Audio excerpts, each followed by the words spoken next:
எப்போதும் ஒரே மாதிரி கஞ்சி சாப்பிடாம இந்த மாதிரி டிஃப்ரெண்ட்டாட்டு கவுனி அரிசி கஞ்சி செஞ்சு பாருங்க. முருங்கைக்கீரை போட்டு சாப்பிட்டு பாருங்கள், அவ்வளோ ஒரு டேஸ்ட்டாக இருக்குங்க.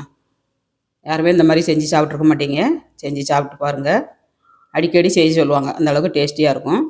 இது கூட நீங்கள் தயிர் வேணாலும் ஊற்றி சாப்பிடலாம், அப்படியே சாப்பிட்னாலும் சாப்பிடலாம். வாங்க எப்படி பண்ணுறதுன்னு பார்க்கலாம். ஹாய் ஃப்ரெண்ட்ஸ், எல்லோரும் எப்படி இருக்கீங்க? நல்லா இருக்கீங்களா? இன்றைக்கி சூப்பராகிட்டு காலைல பிரேக்ஃபாஸ்ட்டுக்கு கவுனி அரிசி கஞ்சி வைக்க போகிறாங்க. பாரம்பரியமான கஞ்சி. அந்த நாளையிலலாம் ராஜாக்கமாரெலாம் இந்த மாதிரி அரிசி வச்சு தான் சாப்பிட்டு அவ்வளோ ஹெல்த்தியாக இருந்தாங்க. ரொம்ப நல்லது இந்த கஞ்சி சாப்பிட்றது. வெயிட் லாஸ் பண்ணுறவங்களாம் இந்த கஞ்சியை காலையில் எடுத்துக்கோங்க. காலையிலே வச்சு சாப்பிட்லாம், நைட்லேயும் வச்சு சாப்பிட்லாம். ரொம்ப ஹெல்த்தி. இது கூட வந்து நான் முருங்கைக்கீரை போட்டு பண்ண போகிறாங்க. முருங்கைக்கீரையும் ரொம்ப ஹெல்த்தி. அதனால் முருங்கைக்கீரை போட்டு பண்ணி சாப்பிடுங்க. வாரத்தில் 2 முறை முருங்கைக்கீரை சாப்பிடுங்க. முருங்கைக்கீரை வந்து அடிக்கடி எடுத்து சாப்பிடுங்க. ரொம்ப நல்லது. ரொம்ப உடம்பு ஹெல்த்தியாகவும் இருக்கும். ட்ரை பண்ணி பாருங்கள். இந்த மாதிரி கஞ்சி டேஸ்ட் அட்டகாசமாக இருக்குங்க. சைடிஷ் எதுவுமே தேவையில்ல. தேவைன்னா நம்ம பொட்டுக்கடலை தேங்காய்லாம் போட்டு துவையல் அரைச்சி சாப்பிட்லாம். அல்லது மோர் மிளகா வத்தல் வச்சு சாப்பிட்லாம். கொத்தவரைக்காய் வத்தல் வகையில் எதுனாலும் வச்சு சாப்பிட்லாங்க. டேஸ்ட் ரொம்ப நல்லாயிருக்கும். பாரம்பரியமான கஞ்சி வந்து நம்ம எப்படி செய்கிறதுன்னு பார்க்கலாம். வாங்க வீடியோக்குள்ளே எப்படி செய்கிறதுன்னு பார்க்கலாம். கவுனி அரிசி கஞ்சி செய்யறதுக்கு இந்த மாதிரி ஒரு கடாயை எடுத்துக்கோங்க. 3/4 கப்பு கவுனி அரிசி எடுத்துருக்காங்க. இதை வந்து நல்லா வாஷ் பண்ணிவிட்டு நம்ம தண்ணி முங்குற அளவுக்கு வச்சு ஊற வச்சுக்கலாம். நைட்டு நான் ஊற வச்சுருக்கேன் காலையில் பண்ணுறதுக்கு. காலையில் பிரேக்ஃபாஸ்ட்டுக்கு கஞ்சி செய்கிறதுக்கு ஊற வச்சாச்சுங்க. இப்போ மூடி வச்சிடலாம். இப்போ காலையில் எழுந்திரிச்சி தண்ணியை நல்லா வடிகட்டிட்டு நம்ம ஒரு மிக்ஸி ஜாரில் போட்டு நம்ம அரைச்சி எடுத்துக்கணுங்க. தண்ணி ஊற்றாமல் நல்லா குறப்பாக அரைக்கணும். தண்ணியை வடிகட்டி எடுத்துகிட்டு மிக்சியில் போட்டு நம்ம குறன்னு அரைச்சோம்னா இந்த மாதிரி கிடைக்குங்க. பார்த்தீங்களா? இந்த மாதிரி அரைச்சி எடுத்துக்கணும். ரொம்ப மையாகவும் அரைக்கக்கூடாது, ரொம்ப திட்டாகவும் இருக்கக்கூடாது. இந்த மாதிரி குருணை மாதிரி இருக்கணுங்க. இப்போ அரைச்சி எடுத்தாச்சு. நம்ம குக்கரில் ஆட் பண்ணிடலாம். குக்கரில் ஆட் பண்ணிவிட்டு கட்டி இல்லாமல் நல்லா உறுத்து விட்டுக்கோங்க. இதில் வந்து நம்ம தண்ணிங்க மிக்ஸி சாரை அலம்பி கொஞ்சம் தண்ணி ஊற்றிட்டு எக்ஸ்ட்ராவும் கொஞ்சம் தண்ணி ஊற்றிக்கலாம். நமக்கு நல்ல வெந்து வரணும். 7 விசில் விடணும். அதுக்கு தகுந்தபடி தண்ணி வச்சுக்கோங்க. கம்மியாக வச்சிங்கன்னா உங்களுக்கு அடி பிடிக்க ஆரம்பிச்சிடும். அதனால் இந்த அளவுக்கு தண்ணி வச்சுக்கோங்க. நம்ம கொஞ்சமாக எண்ணெய் ஆட் பண்ணோம்னா உங்களுக்கு மேலே விசிலில் தண்ணி வராதுங்க. 1 ஸ்பூன் தேங்காய் எண்ணெய் ஆட் பண்ணிக்கோங்க. ஏரில் மேலே வந்து உங்களுக்கு வராது. தண்ணி நிறைய வச்சா மேலே பொங்கி வரும். அந்த அளவுக்கு வராமல் நம்ம 1 ஸ்பூன் எண்ணெய் ஆட் பண்ணோம்னா சூப்பராக வந்துடுங்க. இப்போ குக்கர் அடுப்பில் வச்சாச்சு. நல்லா வேகட்டும். இப்போ 7 விசில் விட்டுருச்சு. நம்ம இறக்கிட்டு இப்போ கடாய் அடுப்பில் வச்சுக்கலாம். இந்த மாதிரி அடிகனமான பாத்திரத்தை அடுப்பில் வச்சுட்டு ஒரு 2 ஸ்பூன் தேங்காய் ஆட் பண்ணிக்கோங்க. 1/2 ஸ்பூன் கடுகு, 1/2 ஸ்பூன் ஜீரகம். கடுகு பொரியவும் ஜீரகம் போடுங்க. இப்போ நல்லா பொரிஞ்சிருச்சு. இதில் வந்து சின்ன வெங்காயம் ஒரு கைப்பிடி அளவுக்கு சின்ன வெங்காயத்தை இந்த மாதிரி உரிச்சிட்டு கட் பண்ணி எடுத்துக்கோங்க. கொஞ்சம் பருசாக கட் பண்ணிக்கோங்க, ஒன்றும் இல்லை. அதே மாதிரி முழு பூண்டு ஒரு பூண்டை உரித்து இந்த மாதிரி கட் பண்ணி எடுத்துக்கோங்க.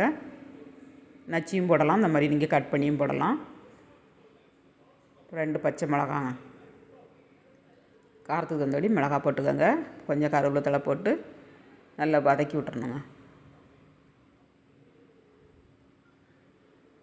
ரொம்ப நல்ல ப்ரௌன் கலரில் வரணும் வேண்டாம், கண்ணாடி பதம் வந்தால் போதும். இப்போ கீரை, முருங்கைக்கீரை வந்து ஒரு கைப்பிடி அளவு எடுத்துருக்கேன். இதை நல்லா கழுவிட்டு கத்தி வச்சு சின்னதாக கட் பண்ணி எடுத்துருக்காங்க.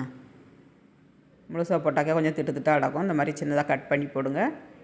உங்களுக்கு வந்து கிடக்கதே தெரியாது. குழந்தைகள் வந்து அப்படியே சாப்பிட்ருவாங்க. கீரை சாப்பிடாத குழந்தைகளுக்கெல்லாம் இந்த மாதிரி செஞ்சு கொடுங்க.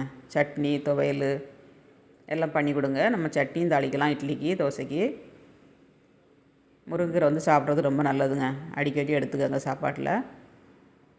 குக்கரை ஓப்பன் பண்ணியாச்சு. நல்லா ஏர் ரிலீஸ் ஆயிடுச்சு. இப்போ நல்லா திக்காக இருக்குது பாருங்கள். இதை நல்லா மிக்ஸ் பண்ணி விட்டுக்கலாம். நமக்கு விசிலில் வந்து கொஞ்சம் கூட நமக்கு ஏரில் தண்ணி வெளியில் வரல, எண்ணெய் ஆட் பண்ணனால. இந்த மாதிரி கட்டி இல்லாமல் நல்லா கரைச்சி விட்டுட்டு இதில் தேவையான அளவுக்கு நம்ம தண்ணி ஊற்றிக்கிடணுங்க. வெங்காயம் எல்லாம் நம்ம வதக்கி வச்சுருக்கோம் பாருங்கள், கீரை வெங்காயம்லாம் இதை வந்து ஆட் பண்ணியாச்சு. இதை மிக்ஸ் பண்ணிடலாம். மிக்ஸ் பண்ணிவிட்டு நம்ம தேவையான அளவு உப்பு போட்டு விடணுங்க. நம்ம ஃபஸ்ட்டே உப்பு போடலை. இந்த ஸ்டேஜில் நம்ம உப்பு ஆட் பண்ணிக்கணும். தண்ணியும் போதுமான அளவுக்கு வைக்கணுங்க. ரொம்ப கட்டியாக இருக்கக்கூடாது. கொஞ்சம் தண்ணியாக வச்சிங்கன்னா தான் ஆறுனதுக்கப்புறம் குடிக்கும்போது நல்லா திக்னஸாக இருக்கும். அதனால் போதுமான அளவுக்கு தண்ணி வச்சுக்கோங்க. இந்த அளவுக்கு தண்ணி இருக்கணுங்க. ஒரு 10 நிமிஷம் கழிச்சு நம்ம எடுக்கும்போது நல்லா திக்காயிரும். வெயிட் லாஸ் பண்ணுறதுக்கெலாம் கொஞ்சம் தண்ணி போல் கஞ்சி மாதிரி குடிக்கணுங்க. குடித்தாதான் நல்லது. நான் 3 பேர் 4 பேர் சாப்பிட்ற மாதிரி எடுத்திருக்கேன். ஒரு டம்ளர் எடுத்தாலே 4 பேர் சாப்பிட்லாங்க தாராளமாட்டு.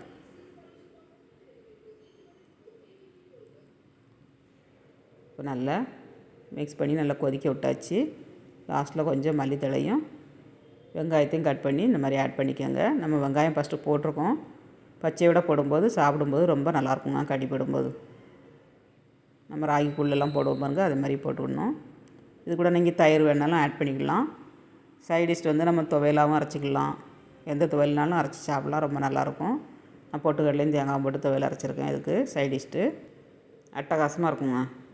இப்போ ஒரு பவுலில் ஆட் பண்ணி அப்படியே நம்ம சாப்பிட்டோம்னா அவ்வளோ ஒரு டேஸ்ட்டாக இருக்குங்க. ட்ரை பண்ணி பாருங்கள். நீங்களும் ஃப்ரெண்ட்ஸ் அண்ட் ஃபேமிலிக்கு ஷேர் பண்ணி விடுங்க, சப்போர்ட் பண்ணுங்கள். முதல் முறையாக பார்க்காதா இருந்தால் சப்ஸ்கிரைப் பண்ணி வைங்க. அப்போ தான் நாங்கள் போடுற வீடியோ உடனேக்கு உடனே அப்டேட் ஆகும். லாஸ்ட்டில் கொஞ்சம் மல்லித்தழையும் வெங்காயத்தையும் ஆட் பண்ணிட்டு கொஞ்சமாக தேங்காயும் ஆட் பண்ணி சாப்பிட்டு பாருங்கள். அடாடாடாடா அம்புடு ருசியாக இருக்குங்க. ஒரு டம்ளரில் ஆட் பண்ணிடலாம். ஒரு டம்ளர் சாப்பிட்டாலே போதும், வயிறு ஃபுல்லாகிருங்க.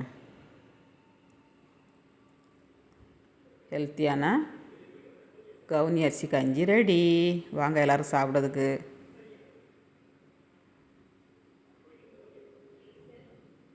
சூப்பராக இருக்குங்க டேஸ்ட்டு. வீடியோ பிடிச்சிருந்தால் லைக் பண்ணுங்கள். மீண்டும் நெக்ஸ்ட் வீடியோவில் சந்திப்போம். பாய்.